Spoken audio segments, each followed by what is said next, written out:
परछाई एपिसोड 237। अब आगे। आधी रात हो चुकी थी और देहरादून में पूरी तरह सन्नाटा फैला था। पूरा शहर बर्फ की चादर से ढका था। जंगल में पेड़ के ऊपर बर्फ की एक सफेद परत जमी थी। उस परत पर जब चांद की रोशनी पड़ रही थी तो वो और भी खूबसूरत दिखाई दे रहा था। उसी जंगल के बीच एक पहाड़ी थी। उस पहाड़ी की चोटी पर एक आदमी खड़ा था जो अपनी लाल पुतलियों वाली आंखों से जंगल को ही देख रहा था। उसकी हाइट लगभग 6 फीट थी और उसका रंग गोरा था। उस आदमी के फेस के फीचर काफी खूबसूरत थे और वो कुछ युवराज की तरह ही दिख रहा था। वो आदमी बिना किसी भाव के जंगल को देखते हुए कहता है, हमेशा की तरह इस बार भी मैं समझ नहीं पा रहा हूँ कि आपने ऐसा क्यों किया। अगली सुबह श्रेया अभी भी गहरी नींद में सो रही थी। सपने में उसे कल रात का सीन दिखाई दे रहा था। वो देख रही थी कि वो साया उसके चेहरे के बिल्कुल करीब आ गया था और उसके गाल पर अपना हाथ रख रहा था। श्रेया को उस रात में उस साये का भयानक चेहरा साफ साफ दिखाई दे रहा था। ये देखकर श्रेया नींद में ही हड़बड़ा रही थी और एक झटके में उसकी नींद खुल जाती है। श्रेया फौरन उठकर बैठ जाती है और लंबी लंबी सांसें लेने लगती है। वो ये सब देखकर काफी डर गई थी। कुछ देर बाद खुद को शांत करके श्रेया उस पल को याद करते हुए कहती है, कल रात वो साया ठीक मेरे सामने था। शायद वो मुझे मारना चाहता था, लेकिन जब मैंने अपनी आंखें खोली तो वहां वो साया नहीं था बल्कि रेयांश सर थे। इसका मतलब रेयांश सर के आने की वजह से वो भाग गया। कुछ देर सोचकर श्रेया आगे कहती है, लेकिन ऐसा कैसे हो सकता है? रेयांश सर के आने से वो साया क्यों चला गया? आई नो, रेयांश सर बहुत डेंजरस है, लेकिन इतने भी डेंजरस नहीं है कि इतनी खतरनाक आत्मा उन्हें देखकर भाग ही जाए। आखिर बात क्या है? ये कहते हुए श्रेया अपने चिन पर हाथ रखकर अपने गाल पर अपनी उंगली मारने लगती है। श्रेया ये सोच ही रही थी, तभी उस रूम का दरवाजा खुलता है और रेयांश रूम के अंदर आ जाता है। दरवाजा खुलने की आवाज से श्रेया अपने होश में आती है। जब वो रेयांश को अंदर आते देखती है तो थोड़ी नर्वस होकर पीछे हटने लगती है। रेयांश बेड के पास आकर श्रेया को देखते हुए सख्ती के साथ कहता है, उठो, रेडी हो और निकलो। मैं तुम्हें यहाँ हमेशा के लिए लेकर नहीं आया हूँ। श्रेया बिना कुछ कहे हाँ में अपना सर हिला देती है। ये देखकर रेयांश भी कुछ नहीं कहता और वहां से जाने लगता है। तभी श्रेया थोड़ी हिचकिचाहट के साथ कहती है, सर। ये सुनकर रेयांश के कदम रुक जाते हैं और वो पीछे मुड़कर श्रेया को देखता है। श्रेया फिर से रेयांश की उन गहरी आंखों को देखकर नर्वस होने लगती है। वो थोड़ा रुक कर कहती है, वो कल रात जब आप रोड पर आए थे तो क्या आपने वहां मेरे आसपास कुछ अजीब देखा? ये सुनकर रेयांश की आंखें और गहरी हो जाती है। वो श्रेया से कहता है, क्या मतलब? श्रेया कहती है, कुछ अजीब सा, जैसे कोई साया। ये सुनकर रेयांश की आंखों के सामने कल रात का सीन चलने लगता है, जब वो साया श्रेया के बिल्कुल पास था। लेकिन रेयांश अपने चेहरे पर बिना कोई भाव लाए कहता है, पहले मुझे शक था लेकिन अब यकीन हो गया है। श्रेया कंफ्यूज होकर कहती है, क्या? रेयांश थोड़ा रुडली कहता है, यही कि तुम्हारा दिमाग पूरी तरह से खराब है। ये कहकर रेयांश वहां से चला जाता है। रेयांश के जाने के बाद श्रेया उस दरवाजे को घूरने लगती है। वो थोड़ा कंफ्यूज होकर कहती है, क्या रेयांश सर ने सच में वहां कुछ भी नहीं देखा? कुछ देर रुककर श्रेया आगे कहती है, या फिर ये झूठ बोल रहे हैं? ये कहते हुए श्रेया फिर से उस रात के बारे में ही सोचने लगती है। कुछ देर इसी तरह सोचने के बाद श्रेया की आंखें डर और हैरानी से बड़ी हो जाती है। वो डर और हैरानी के साथ कहती है, कहीं वो साया रेयांश सर ही तो नहीं है? ओ माय गॉड, ये मैंने पहले क्यों नहीं सोचा? ये तो पहले ही इतने डेंजरस है। श्रेया खुद से ये कह ही रही थी, तभी उसके रूम का डोर नॉक होता है। उस आवाज को सुनकर श्रेया चौंक जाती है। वो दरवाजे की तरफ देखकर कहती है, कौन है? दरवाजा खुलता है और एक मेड अंदर आकर कहती है, मैम, सर ने कहा है कि आज आपको उनके साथ कहीं जाना है। आज आप जल्दी ऑफिस आ जाइएगा। श्रेया उसे हैरानी से देखते हुए हाँ में अपना सर हिला देती है। वो फौरन उठकर अपना बैग उठाती है और भागते हुए वहां से चली जाती है। एक बड़ा सा हॉल था जिसमें सूट बूट पहने बहुत से लोग बैठे हुए थे। उस हॉल का इंटीरियर काफी शानदार था। कुछ ही देर में वहां किसी के तेज कदमों की आहट सुनाई देने लगती है और उस आहट को सुनकर सभी की नजरें उस तरफ चली जाती है। रेयांश सिंघनिया तेजी से चलते हुए हॉल में एंटर कर रहा था। उससे एक कदम पीछे उसके मनीष हाथ में एक फाइल लिए चल रहा था। वही श्रेया उन दोनों की स्पीड मैच नहीं कर पा रही थी, इसलिए लगभग भाग रही थी। सभी की नज़र रेयांश पर थी और रेयांश बिना किसी पर ध्यान दिए आगे बढ़ रहा था। वो सामने आकर एक राउंड टेबल के पास बैठ जाता है। मनीष और श्रेया भी उसके पास आकर खड़े हो जाते हैं। रेयांश श्रेया को देखकर कहता है, बैठो। श्रेया बिना कुछ कहे अपनी सीट पर बैठ जाती है। अब उसे रेयांश से और भी ज्यादा डर लगने लगा था। कुछ देर बाद वहां एक तरह की बिड शुरू हो जाती है। वहां एक जमीन के लिए बोली लग रही थी, जिसे रेयांश खरीदने के लिए आया था। जैसे ही उस जमीन के लिए बोली स्टार्ट होती है, वहां बैठे लोग उसकी कीमत लगाना शुरू कर देते हैं। एक आदमी अपना हाथ ऊपर करके कहता है, 10 करोड़। फौरन दूसरा आदमी कहता है, 15 करोड़। इसी तरह उस जमीन की कीमत बढ़ती जा रही थी। रेयांश वहां बिल्कुल खामोशी से बैठा था। मनीष भी वहां बैठकर फाइल्स देख रहा था। श्रेया को समझ नहीं आ रहा था कि अगर रेयांश इस जमीन को खरीदने आया है तो बोली क्यों नहीं लगा रहा। वो ये सवाल रेयांश से पूछना चाहती थी, लेकिन डर के कारण वो कुछ कह नहीं पा रही थी। आखिर श्रेया से रहा ही नहीं जाता और वो अपना चेहरा मनीष के कान के पास ले जाकर धीरे से कहती है, हम बोली क्यों नहीं लगा रहे हैं? अगर ये जमीन बिक गई तो? रेयांश श्रेया की बात सुन लेता है, लेकिन कुछ रिएक्ट नहीं करता। मनीष श्रेया का सवाल सुनकर मुस्कुरा देता है और कहता है, तुम्हें इसकी चिंता करने की जरूरत नहीं है। ये जमीन रेयांश सर ही लेकर जाएंगे। श्रेया अजीब सी शक्ल बनाकर एक बार मनीष को और एक बार रेयांश को देखती है और फिर खामोशी से अपनी जगह बैठ जाती है। अब तक वो बोली 30 करोड़ तक पहुंच गई थी और अब तक ज्यादातर लोगों ने हार मान ली थी। बस 2 लोग ही बचे थे जो बड़ी मुश्किल से आगे बढ़ पा रहे थे। एक आदमी बड़ी हिम्मत करके कहता है, 31 करोड़।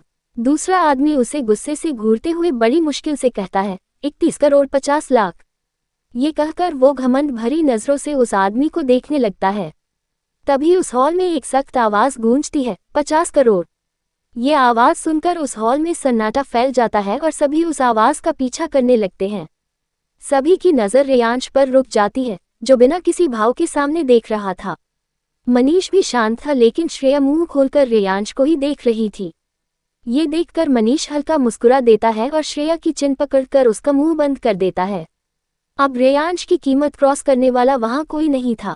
सामने खड़ा आदमी कहता है, क्या कोई और है जो 50 करोड़ से ऊपर बोली लगाना चाहता है? वहां किसी की भी उससे ज्यादा कीमत लगाने की हिम्मत नहीं होती। वो आदमी कहता है, 50 करोड़ 1, 50 करोड़ 2, 50। वो आदमी इतना ही कह पाया था, तभी पीछे से एक और रौबदार आवाज सुनाई देती है, 80 करोड़। ये कीमत सुनकर रेयांश की आंखें भी गहरी हो जाती है, लेकिन वो पीछे मुड़कर नहीं देखता। वो बिल्कुल शांत होकर वहीं बैठा रहता है, लेकिन सभी लोग उस आवाज की तरफ मुड़कर देखते हैं। वहां 3-पीस सूट पहने 6 फीट लंबा और बहुत ही गुड लुकिंग आदमी खड़ा था, जो अपने कदम आगे बढ़ा रहा था। सभी की नजर उस आदमी पर टिक जाती है। शायद उसका चाम ही ऐसा था कि कोई भी उससे अपनी नजर नहीं हटा पा रहा था। उसकी एक एक कदम की आहट रेयांश सुन पा रहा था, लेकिन कुछ रिएक्ट नहीं कर रहा था। शायद उसे समझ आ गया था कि इतनी बड़ी बोली लगाने वाला कौन हो सकता है। सामने खड़ा आदमी जो ये बिड होस्ट कर रहा था, वो कहता है, 80 करोड़ 1, 80 करोड़ 2। मनीष रेयांश की तरफ देखता है, जैसे कहना चाह रहा हो कि रेयांश आगे बोली क्यों नहीं लगा रहा है। रेयांश सामने देखते हुए मनीष से कहता है, नॉट वर्थ इट। ये घाटे का सौदा है, करने दो। मनीष बिना कुछ कहे हाँ में अपना सर हिला देता है। होस्ट रेयांश की तरफ देखते हुए कहता है, 80 करोड़ 3। उसके ऐसा कहते ही हॉल तालियों से गूंजने लगता है। अब तक वो आदमी चलते हुए आगे आ चुका था। सामने से होस्ट की आवाज आती है, लेडीज एंड जेंटलमैन, ये बोली जीतते हैं मी। ये कहकर वो होस्ट बोली जीतने वाले इंसान को देखने लगता है। बोली जीतने वाला इंसान बिना किसी भाव के कहता है, विराज दीवान। एपिसोड 238। अब आगे। बोली जीतने वाला इंसान बिना किसी भाव के कहता है, विराज दीवान। ये नाम सुनते ही पूरे हॉल में खामोशी छा जाती है और सभी हैरानी से आंखें फाड़कर वहां खड़े उस शख्स को देखने लगते हैं। श्रेया और मनीष भी उसी हैरानी से विराज को देख रहे थे, लेकिन रेयांश अभी भी वहां शांत बैठा कुछ सोच रहा था। 80 करोड़ की बोली सुनते ही वो समझ गया था कि ये इंसान विराज ही हो सकता है। विराज सामने खड़ा होस्ट को देख रहा था। तभी उस हॉल की खामोशी कुछ कदमों की आहट से टूटती है। कुछ लोग सूट बूट पहने बड़ी तेजी से हॉल के अंदर आ रहे थे। उन्हें देखकर साफ समझ आ रहा था कि ये विराज की टीम ही हो सकती है। कुछ ही देर में वो सभी चलकर विराज के पीछे आकर खड़े ही जाते हैं। उनमें से एक आदमी जो किसी अंग्रेज की तरह गोरा था, घबराते हुए अपनी इंग्लिश एक्सेंट में विराज से कहता है, आई एम सॉरी सर, वो विराज सामने देखते हुए कहता है, अभी डील साइन करवाओ, रजिस्ट्री कल होगी। वो आदमी विराज का आशीष था। वो बिना देरी किए कहता है, ओके सर, मैं अभी करवाता हूँ। ये कहकर आशीष अपने पीछे खड़े आदमियों को कुछ इशारा करता है और वहां से जाने लगता है। उनमें से कुछ आदमी आशीष के साथ पीछे पीछे जाने लगते हैं और कुछ विराज के साथ वहीं रुक जाते हैं। विराज के पास खड़ा आदमी एक राउंड टेबल के पास रखी चेयर को पीछे खींचता है। विराज बिना कुछ कहे उस चेयर पर बैठ जाता है। उस हॉल का माहौल आज बहुत गर्म था। ऐसा पहली बार हुआ था कि रेयांश सिंघनिया जिस चीज के लिए बोली लगा रहा था उसे किसी और ने खरीद लिया हो। मनीष और श्रेया अभी भी आंखें फाड़कर विराज को ही देख रहे थे। विराज उस नॉर्मल चेयर पर बैठे हुए भी काफी शानदार लग रहा था। रेयांश काफी देर से ये नोटिस कर रहा था और उसे अब उन दोनों की हरकत से इरिटेशन हो रही थी। वो इरिटेट होकर वहां से चला जाता है। कुछ देर बाद श्रेया विराज को देखते हुए मनीष से कहती है, आपने तो कहा था कि ये जमीन रेयांश सर ही लेकर जाएंगे, तो फिर ये क्या हो गया? श्रेया की बात सुनकर मनीष का ध्यान टूटता है और वो श्रेया की तरफ देखकर कहता है, तुमने कुछ कहा क्या? श्रेया फिर से कहती है, ये जमीन तो कोई और ले गया। मनीष श्रेया को समझाते हुए कहता है, इस जमीन की मार्केट प्राइस 25 करोड़ है। इसे 80 करोड़ में खरीदना बेवकूफ़ी है। श्रेया कुछ सोचते हुए कहती है, लेकिन रेयांश सर ने तो इसकी बोली 50 करोड़ लगाई थी ना। मनीष कहता है, हाँ, वो इसलिए क्योंकि रेयांश सर जानते हैं कि जमीन की कीमत कैसे बढ़ाई जा सकती है, लेकिन शहर से इतने दूर उस जमीन का 80 करोड़ देना बेवकूफ़ी है। श्रेया कुछ सोचते हुए हाँ में अपना सर हिला देती है। पता नहीं क्यों लेकिन बार बार श्रेया की नज़र विराज पर ही जाकर रुक रही थी। उस हॉल में नीलामी के बाद एक गेट टुगेदर रखा गया था जहां शहर के केवल कुछ VIP लोग शामिल थे। रेयांश उस हॉल में काउंटर के पास खड़ा कुछ सोच रहा था। उसके हाथ पर ड्रिंक का एक ग्लास था जिसे वो एकटक देख रहा था। रेयांश को समझ नहीं आ रहा था कि विराज ने उस बेकार पड़ी जमीन को लॉस पर क्यों लिया है। वो यही सोच रहा था, तभी उसकी नज़र श्रेया पर जाती है जो पूरे हॉल को घूरते हुए अकेले ही घूम रही थी। रेयांश को वो किसी बेवकूफ़ की तरह ही लग रही थी। उस हॉल में घूमते हुए श्रेया की नज़र रेयांश पर जाती है जो उसे ही घूर रहा था।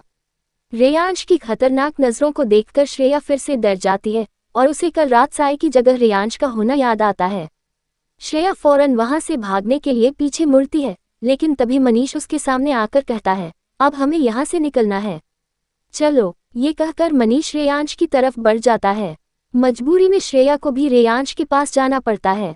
मनीष और श्रेया के पास आने पर रेयांश एक नज़र श्रेया को देखता है और फिर मनीष से कहता है, चलो। रेयांश की बात पूरी होते ही वहां एक और आवाज़ सुनाई देती है, क्या आप मुझसे मिले बिना ही यहाँ से जाना चाहते हैं?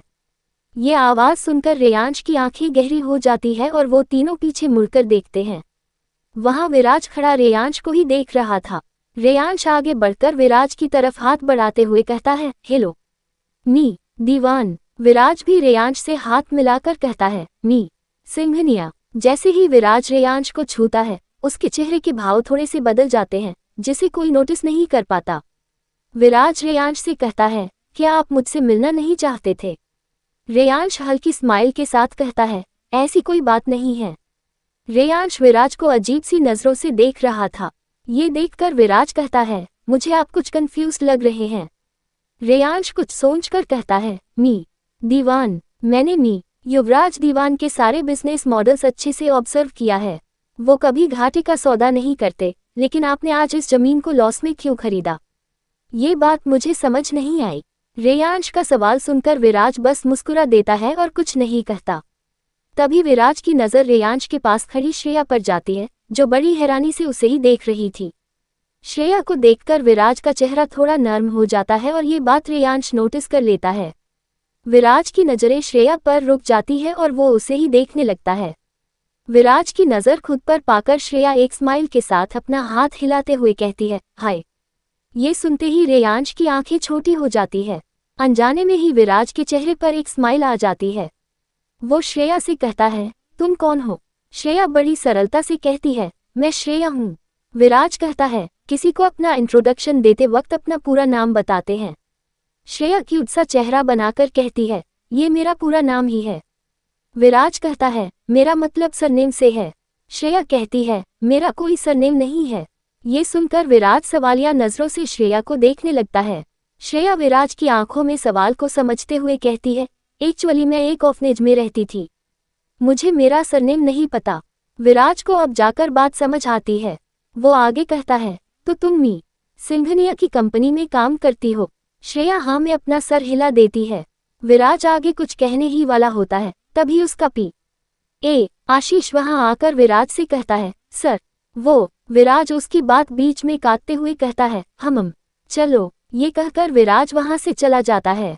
कुछ दूर आने के बाद आशीष विराज से कहता है, सर सारी फॉर्मेलिटी पूरी हो गई है। विराज सीरियस होकर कहता है, तो ठीक है, अब वो न्यूज़ रिलीज कर दो। आशीष अपना सर हाँ में हिलाकर कहता है, ओके सर। इधर विराज के वहां से जाने के बाद रेयांश गुस्से से श्रेया को घूरने लगता है।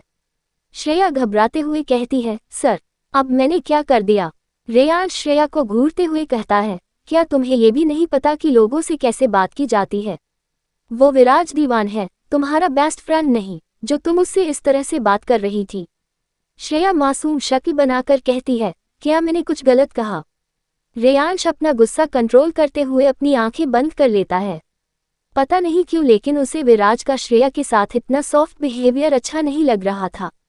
रेयांश ने विराज के बारे में काफी कुछ पता किया था। विराज भी उसी की तरह लोगों को ज्यादा भाव नहीं देता था, खासकर लड़कियों को। लेकिन आज विराज का श्रेय के साथ ऐसा बिहेवियर देखकर उसे बहुत गुस्सा आ रहा था। रेयांश यही सब सोच रहा था, तभी मनीष उसके पास आकर बौखलाहट के साथ कहता है, सर हमने विराज दीवान को अंडर एस्टिमेट कर दिया, वो जरूरत से ज्यादा ही स्मार्ट है। रेयांश कहता है, कहाँ मतलब? मनीष अपने मोबाइल का स्क्रीन विराज की तरफ घुमाकर कहता है, सर ये देखिए, ये न्यूज़ अभी अभी रिलीज हुई है।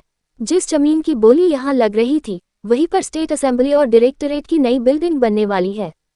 इससे उस पूरे एरिया की कीमत कम से कम 10 से 15 गुना बढ़ जाएगी। विराज दीवान ने वो पूरा एरिया अकेले ही कैप्चर कर लिया है।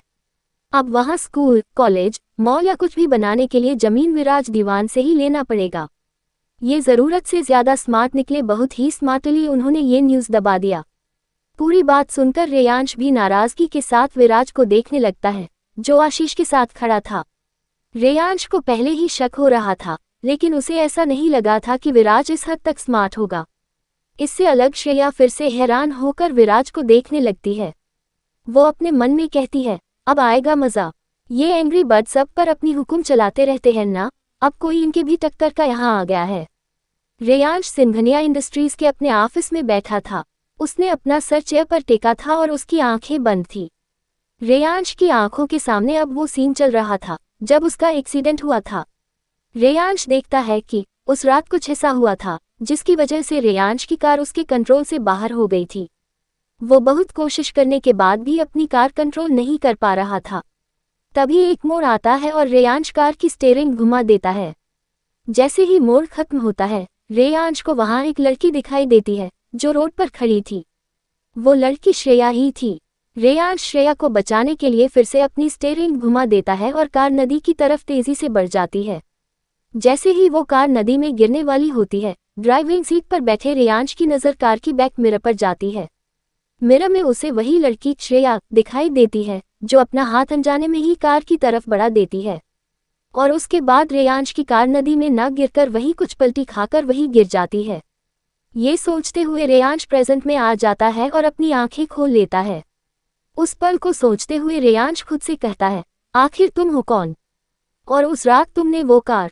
रेयांश ये सोच ही रहा था कि उसके ऑफिस का डोर नॉक होता है। रेयांश खुद को नॉर्मल करते हुए कहता है, कम इन। मनीष रूम के अंदर आता है। रेयांश बिल्कुल कॉमली कहता है, कहो। मनीष कहता है, सर पता चला है कि विराज दीवान USA में अपनी लाइफ का सबसे बड़ा प्रोजेक्ट कर रहे थे। फिर पता नहीं ऐसा क्या हुआ कि वो उस प्रोजेक्ट को बीच में ही छोड़कर देहरादून आ गए। गॉसिप तो ये भी है कि वो उस प्रोजेक्ट को छोड़कर यहाँ नहीं आना चाहते थे, लेकिन ये उनके डैड का फैसला था कि विराज दीवान देहरादून आए। रेयांश कुछ सोचकर कहता है, इसका मतलब विराज दीवान को यहाँ उसकी मर्जी के खिलाफ उसके डैड ने भेजा है। लेकिन क्यों? मनीष थोड़ा नर्वस होकर कहता है, सॉरी सर, हमारी टीम ये पता नहीं कर पा रही है। रेयांश कुछ सोचते हुए कहता है, क्या तुम एक बार रिपीट कर सकते हो कि हमें अब तक क्या पता चला है? मनीष हाँ में अपना सर हिलाकर कहता है, सर युवराज दीवान शिमला बेस्ड बिजनेसमैन थे जिन्हें अपनी एक स्टूडेंट सुहानी से प्यार हो गया था। बाद में पता चला कि उनकी वो स्टूडेंट शिमला के बिजनेसमैन महेश सक्सेना की बेटी है। सुहानी सक्सेना के दो बेस्ट फ्रेंड थे, विवेक चतुर्वेदी और निशा सिंह। इसके बाद इनका कनेक्शन एक IPS अफसर अर्नव सिंह और समायरा से जुड़ा। समायरा कौन थी ये कोई नहीं जानता था। बाद में युवराज दीवान ने सुहानी सक्सेना से शादी कर ली और अर्नव सिंह ने समायरा से। निशा और विवेक भी शादी के बाद दिल्ली शिफ्ट हो गए और सक्सेना इंडस्ट्रीज अब वो दोनों ही चलाते हैं। अर्नव सिंह का यहाँ से ट्रांसफ़र हो गया था और वो भी अपनी वाइफ समायरा के साथ वहाँ से चले गए। युवराज दीवान अपनी फैमिली के साथ 21 साल पहले ही ये देश छोड़कर चले गए थे और फिर कभी लौटकर नहीं आए। ये कहकर मनीष खामोश हो जाता है। रेयांश कहता है, ठीक है, अब तुम जा सकते हो। मनीष वहाँ से चला जाता है। रेयांश अपने दिमाग पर पूरा जोर देकर कहता है, आखिर ऐसा क्या हुआ था कि युवराज दीवान अपनी पूरी फैमिली के साथ यहाँ से चले गए और वापस नहीं आए? और अब विराज इतना बड़ा प्रोजेक्ट छोड़कर यहाँ क्यों आया है?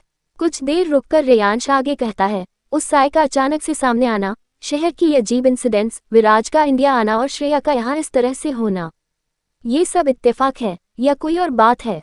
आगे की स्टोरी के लिए कमेंट कीजिए।